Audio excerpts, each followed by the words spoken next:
The moment my son-in-law slid that deadbolt home from the other side of the door, I didn't panic. I didn't yell. I just stood there in the dark and listened to his footsteps walk away across the kitchen floor above us, and I thought, he has no idea what he just did. My name is Gerald Pruitt.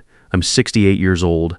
I built my house with my own hands in rural Pennsylvania back in 1989. And this is the story of how my daughter and her husband tried to take it from me and why they failed. Loretta reached for my arm in the dark. Her fingers were cold.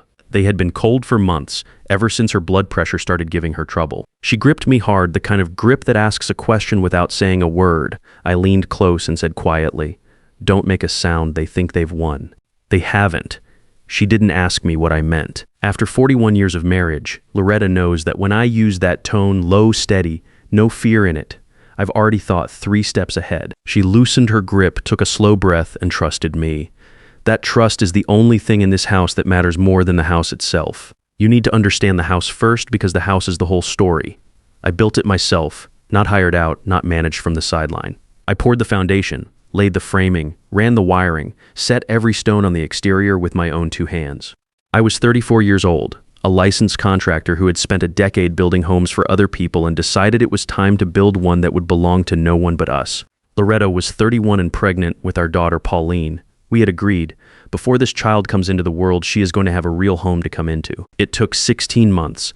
Loretta painted every room while I was still framing walls. We moved in 8 weeks before Pauline was born. The house sat on 3 acres outside a small township in western Pennsylvania. 4 bedrooms, a sunroom on the south side that caught afternoon light in a way that made you stop what you were doing just to stand in it.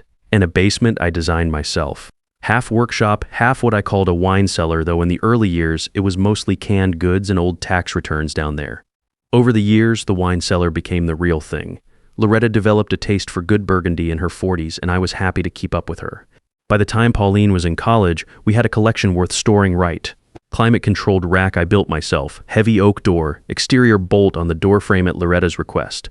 Temperature consistency, she said. I never thought that bolt would be used against us. By 2023, the county assessor had the property valued at just under $920,000. I knew the number. So did my son-in-law, Roscoe Malone. Pauline married Roscoe 9 years ago. He was a commercial real estate broker out of Bucks County. Nice suits, expensive watch, always talking about market leverage and opportunity cost at the dinner table. The kind of man who makes you feel like a line item in a spreadsheet. I didn't dislike him right away. That took about 4 months. They had a decent life in Doylestown. Nice house, nice cars, nice vacations, but Doylestown had a mortgage. My house in western Pennsylvania had no mortgage, and Roscoe never stopped thinking about that. I could see it in the way his eyes moved around the property whenever they visited, not admiring it, measuring it. Pauline was 34 years old, and she had always been what I would charitably call driven. She worked part-time as a bookkeeper and mostly managed the household while Roscoe ran his deals. In the early years of their marriage, she was still the daughter I remembered. She called on weekends, she came home for holidays.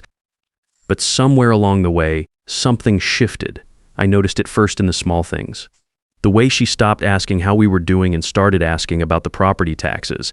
The way she let Roscoe do most of the talking when they visited. It started the way these things always start, with something that sounded completely reasonable. Roscoe called me on a Tuesday in October, said he wanted to help us reduce our property tax burden. He had a real estate attorney colleague, he said, who had helped other older homeowners transfer property to their children in a way that saved serious money on carrying costs and future estate taxes. He would be happy to set up a meeting, no obligation, just a conversation. I told him I already had an attorney. Dorothea Kincaid had handled my legal work for nearly 20 years. She knew everything about my finances, my property, my wishes. Roscoe said Dorothea was a generalist and that a situation like ours required a specialist. I said I would think about it. I thought about it for maybe 30 seconds. Then I called Dorothea and told her exactly what Roscoe had said, word for word. She got quiet for a moment. Then she said, "Gerald, don't sign anything without calling me first. Not a power of attorney, not a quitclaim deed, not a gift letter. Nothing. You understand me?" I told her I understood. Then I went and told Loretta everything. She was quiet for a long time after I finished. She looked out the sunroom window at the yard. Then she said, "I always knew, Gerald. I always knew." After that phone call with Dorothea, I started paying closer attention. Not panicking, just watching. Roscoe called again 2 weeks later, asking if I had thought more about the meeting. I told him I was still considering it. He called again 3 weeks after that. Same question, a little more pressure in his voice this time. A little less patience. I told Dorothea about each call. She told me she was already working on something on her end. She didn't say what yet. I didn't push. I trusted her the same way Loretta trusted me because she had earned it over 20 years.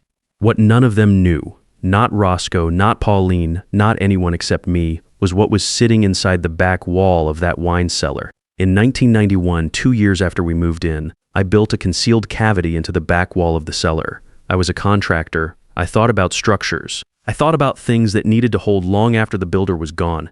It was not paranoia. It was just the way my mind worked. You build a house, you think about what happens if the roof fails. You think about what happens if the foundation shifts. You think about worst cases, not because you expect them, but because expecting them is how you prevent them. The cavity sat behind a section of stone veneer at the back wall, 22 inches wide, 14 inches deep. A fitted stone panel held it shut with a single interior catch. From the outside, it looked exactly like the rest of the wall. I had tested it twice in the past year, once in daylight, once with my eyes closed. Inside that cavity, I kept a fireproof document box. I updated the contents over the years. By the time Roscoe started making his calls, the box held a certified copy of my complete will and trust documents, and a recorded deed showing the property held in an irrevocable trust. That trust was something Dorothea and I had quietly restructured 18 months earlier, specifically because I had started to understand where Roscoe's attention was pointing. The box also held a letter from Dorothea written in plain English, no legal language, just the facts. The property could not be transferred, sold, or touched without violating the trust terms, and any attempt to do so would trigger an automatic legal challenge. 6 months before everything happened, I added 2 more things. The first was a small wide-angle camera mounted on the cellar shelf, angled toward the door. A second camera went in the kitchen, the kind that looks like a standard smoke detector. Both of them recorded to a USB drive stored in the document box. All of it completely legal. A man has the right to record what happens inside his own home. The second was a prepaid burner phone and a waterproof sleeve, fully charged. 3 weeks before the Saturday everything fell apart, I mailed Dorothea a sealed envelope. Inside was a duplicate USB drive and a note that read, "If you don't hear from me by Sunday night of any given week, open this." She called me the day it arrived. She didn't say much, just, "I have it. I'm ready." The pressure from Roscoe and Pauline kept building through November and December. Pauline started calling more often than she had in years. She visited on weekends she had never bothered with before, bringing flowers for Loretta, helping in the kitchen, being the kind of daughter that made your throat tighten because you could remember when she had actually been that daughter, before Roscoe, before whatever changed in her. She talked about how worried she was about us managing the property alone as we got older. She talked about how much she wished she could do more to help. Roscoe talked numbers. He had a way of presenting figures that made your own house feel like a burden. Property taxes, heating costs, the maintenance on a 4-bedroom home on a fixed income. He mentioned more than once that if the property were handled correctly now, the family could save a significant amount. He always said the family when he meant himself.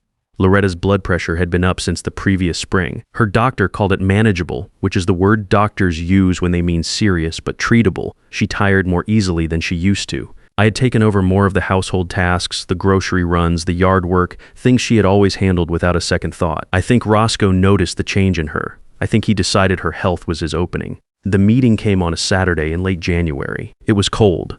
9 degrees outside, the kind of cold that settles into the walls of an old house and stays there. They arrived together, Roscoe and Pauline, with a folder of documents and the kind of serious, caring expressions you only see on people who have been practicing them. They sat down at my kitchen table. The one I built from a single slab of Pennsylvania black walnut, cut from a tree that came down in a storm on our property back in 1994. I had milled it myself and let it dry for 2 years before I touched it. Roscoe put his folder down on that table without thinking twice about it. He laid out the papers and started to explain.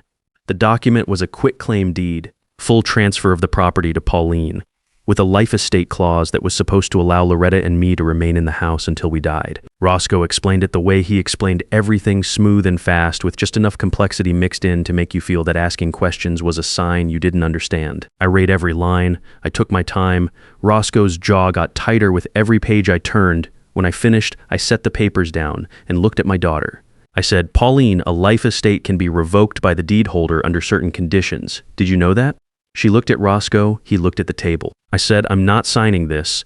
The mask came off then, not all at once. It came off the way old paint peels, slowly at first and then in bigger pieces. Roscoe said I was being irrational, that stubbornness was costing our family a real financial opportunity. that Loretta's condition made it irresponsible not to plan ahead. Pauline said they were only trying to help, that I had never trusted her, that this was exactly the kind of thing that drove families apart. I said very calmly that I thought everyone should go home and get some sleep. Roscoe stood up from the table. His eyes went to the cellar door. He had been in that cellar many times before, helping himself to bottles for dinner with the easy confidence of a man who already considered the place his. He knew the heavy oak door, he knew the exterior bolt. I watched his eyes move to it, and I understood what he was thinking, but I did not move fast enough. Pauline suggested we all go downstairs, pick out a bottle, call it a peace offering, and end the evening on better terms. Loretta said yes before I could say anything. She was cold and she wanted to smooth things over. That is Loretta. It is one of the things I love most about her and have spent 41 years quietly worrying about. We all went down the stairs together. I turned toward the rack, and then I heard it, the bolt, sliding home from the kitchen side. Roscoe had stepped back out and locked the door from above. His voice came through the oak, flat, unhurried. The house is ours, Gerald. Pauline's name goes on the deed Monday morning. There is a notary scheduled. You can cooperate or you can spend the weekend down here. Your choice, I heard Pauline say something I couldn't make out clearly. Then their footsteps moved away across the kitchen floor and the house went quiet.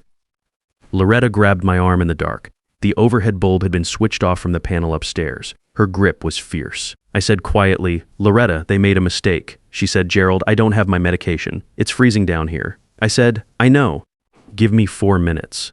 I crossed that cellar in the dark like I had done it 100 times, because in a way I knew the exact number of steps to the back wall. 14 steps from the bottom of the staircase, slight left angle at step 10 to clear the corner of the rack. I had walked it in daylight, walked it at night, walked it once with my eyes shut just to be sure. A contractor does not build something and then forget how it works. I found the stone panel by feel. My fingers knew the surface. I applied pressure at the lower right corner, the way the interior catch was designed, and the panel swung open on the second try. I reached inside, found the document box first, right where I had placed it, beneath it, the waterproof sleeve with the phone inside. I pulled both out and set them on top of the nearest rack shelf. I turned on the phone flashlight. Loretta made a sound I had not heard from her before. Not quite a gasp, something quieter than that. She stood there staring at the open cavity in the wall, at the document box in my hands, and for a moment she did not say anything at all. I held the flashlight up so she could see clearly. I opened the box, took out Dorothea's letter, and spread it flat on top of the wine rack. Then I stepped back and let her read it. The letter was 1 page. Dorothea had written it the way she writes everything, direct and plain, no extra words. It explained that the property was held in an irrevocable trust. It explained that any quitclaim deed or transfer document signed outside the trust terms was legally void. It explained that any attempt to force a transfer would trigger an automatic legal challenge, and that Dorothea had already filed preliminary paperwork with the county recorder as a protective measure 18 months ago. Loretta read it once, then she read it again from the top. When she finished, she looked at me. Her eyes were steady. The fear was still there, but something else had come through it.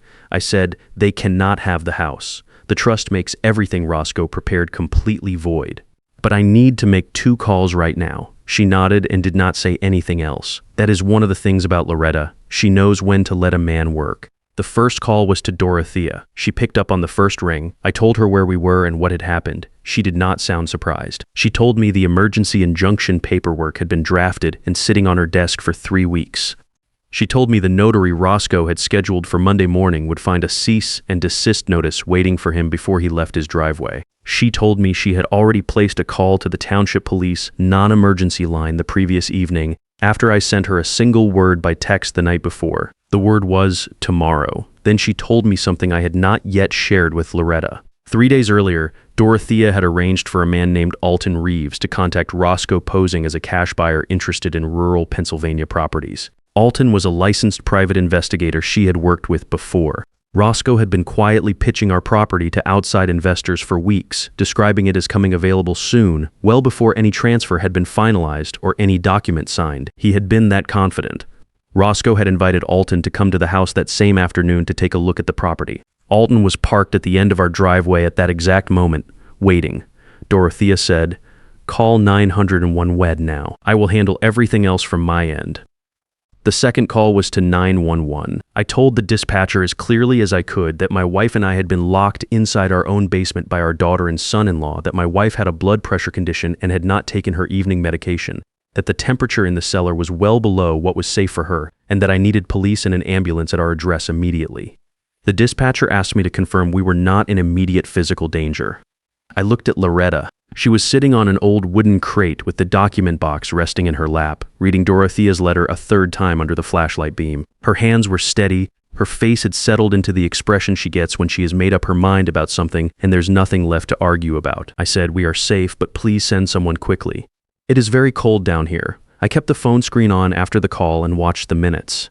Not out of anxiety, just habit. A contractor learns early to track time. How long a pour takes to set. How long a crew can work in the cold before mistakes start happening. I had worked in enough Pennsylvania winters to know that Loretta had maybe another 30 or 40 minutes in that temperature before her blood pressure would become a real problem. We did not talk much while we waited.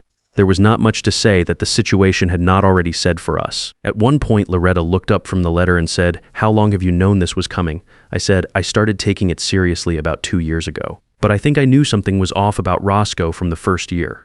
She said, "You never told me." I said, "I hoped I was wrong."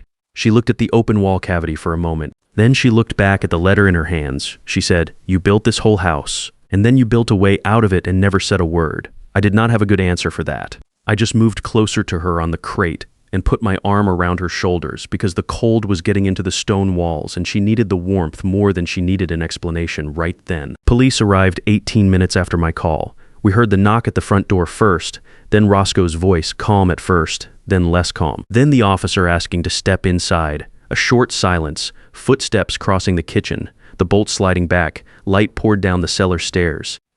A young officer stood at the top with a flashlight, looking down at us. I watched his face change as he took in what he was seeing. A 68-year-old man and his 65-year-old wife sitting on a crate in a cold basement with a document box and a phone. The wife without her medication, a hidden wall cavity standing open behind them. He said, "Sir, are you Gerald Pruitt?" I said I was. He said, "Can you come upstairs, please?" And "Ma'am, paramedics are right outside waiting for you." I helped Loretta to her feet. She held the document box against her chest the whole way up the stairs. She did not let go of it until the paramedic asked her to. What happened after that was not simple, and I'm not going to pretend it was. Loretta went to the hospital. Her blood pressure had spiked from the cold and the stress of the evening, and she spent 2 nights under observation. Her doctor told me she was going to be fine. I stayed at the house and gave my statement to 2 officers that night, and then to a detective who arrived around 9 in the evening with a yellow legal pad, and the kind of patience that tells you he has heard a lot of stories and knows how to listen to one properly. Out in the driveway, Alton Reeves had already introduced himself to the first officer on scene. He handed over a recorded conversation in which Roscoe had described the property in detail, named Loretta and me as the current occupants, and laid out his timeline for having the place ready to show to serious buyers. Roscoe had said all of this to a man he believed was a cash investor. He had said it freely and without hesitation, the way a man talks when he thinks the hard part is already done. The USB drive from the Cellar camera showed Roscoe on the stairs, his hand on the bolt, the door closing, his voice coming through the wood. The kitchen camera had a clean angle on his face. Both drives were submitted as evidence before midnight. Roscoe was arrested that night on charges of unlawful restraint and attempted real estate fraud. Pauline was brought in for questioning and released, but she was named in the civil complaint Dorothea filed Monday morning, 40 minutes before the notary Roscoe had scheduled ever reached his car. The irrevocable trust held exactly as Dorothea had built it to hold. The quitclaim deed was voided. The forged signatures on the transfer documents were voided. Every piece of paper Roscoe had spent 8 months preparing came apart in a single morning like it had never existed. I sat in my kitchen that first night after everyone had gone, house I built myself. Coffee that had gone cold on the table I made from black walnut. I was not celebrating, I was not angry. I was just sitting there feeling the particular quiet of a structure that has been tested and held. The grief is real, and I'm not going to pretend otherwise. Pauline is my daughter. I have a photograph on the mantle of her at 7 years old, gap-toothed and laughing at something I said that I cannot remember anymore. That photograph has not moved from the mantle, and I do not intend to move it. Whatever she became, whatever Roscoe shaped her into, or she allowed herself to become, she was also that little girl laughing in my kitchen. I carry both of those things at the same time, and I expect I always will. Loretta forgives more easily than I do. She sent Pauline a letter about 3 weeks after everything happened. I was not asked to read it, and I did not ask to read it. I know that Pauline did not write back, at least not in the first 2 months. I know that this broke something in Loretta that her doctor cannot measure or treat, And that is the part of this story I find hardest to sit with. Loretta came home on a Wednesday afternoon in late February. I had a fire going and soup on the stove. She walked into the sunroom and stopped. She looked around at the walls she had painted herself in 1989, the furniture we had chosen together over 4 decades, the 3 acres of Pennsylvania winter outside the glass, bare trees, gray sky, ground still frozen, all of it still ours. She stood there for a moment. Then she said, "You knew this was coming." I said, "I hoped I was wrong." She said, "How long ago did you build that wall?" I said, 1991. She was quiet for a while. Then she said, "You built this whole house, and inside it you built us a way out. And you never said a word." I brought her the soup and sat with her in the light, and we were quiet together, the way 2 people are quiet when they have come through something and are still against the odds sitting in the same room. People ask me why I never told Loretta about the wall, about the phone, about the trust restructuring. Here's the honest answer. I'm a contractor. I do not build things and hope they never get tested. I build things that do not fail. I prepared for something I prayed would never arrive, and I kept it from Loretta, not because I doubted her, but because I did not want her spending a single day of her life bracing for a collapse that might not come. She thought about that for a while, then she said she understood, but that going forward she would prefer to know everything. So we have a new arrangement. Every document, every contingency, every record that matters. Loretta knows where all of it is. We went through it together on a Sunday afternoon in March, spread across that black walnut table. The deed, the trust documents, the updated will, which now includes a specific exclusion of Pauline and Roscoe from any inheritance, and a substantial donation to a local organization that helps older adults deal with financial exploitation and elder abuse. Dorothea told me she had never had a client respond to an attempted theft by immediately funding a charity. I told her that was probably because most of her clients had not spent their careers building things designed to last longer than the threat. The house is still standing. That is the most important sentence in this story. I walk through it most mornings before Loretta wakes up. Through the sunroom, down to the basement, back up through the kitchen, out to the back porch to look at the 3 acres that nobody was able to take. It is habit as much as anything else. A contractor trusts his work but still checks it. The structure is always sound. I go back inside, start the coffee, and listen to the house settle the way old houses do in the cold. The small sounds of something that was built right and has been lived in a long time. They thought they could take this house. They forgot that I built it. And everything I build to last. If you are a man who has spent your life building something, a house, a business, a marriage, or retirement, do not wait for someone to make a move before you protect it. The time to secure what you have built is before anyone comes for it. Get the right attorney. Understand what an irrevocable trust actually does. Know what a quitclaim deed can be used against you. Talk to your wife. Tell her where everything is. Because the people who want what you built are counting on you to assume it could never happen to you. That assumption is the only weapon they have. Take it away from them.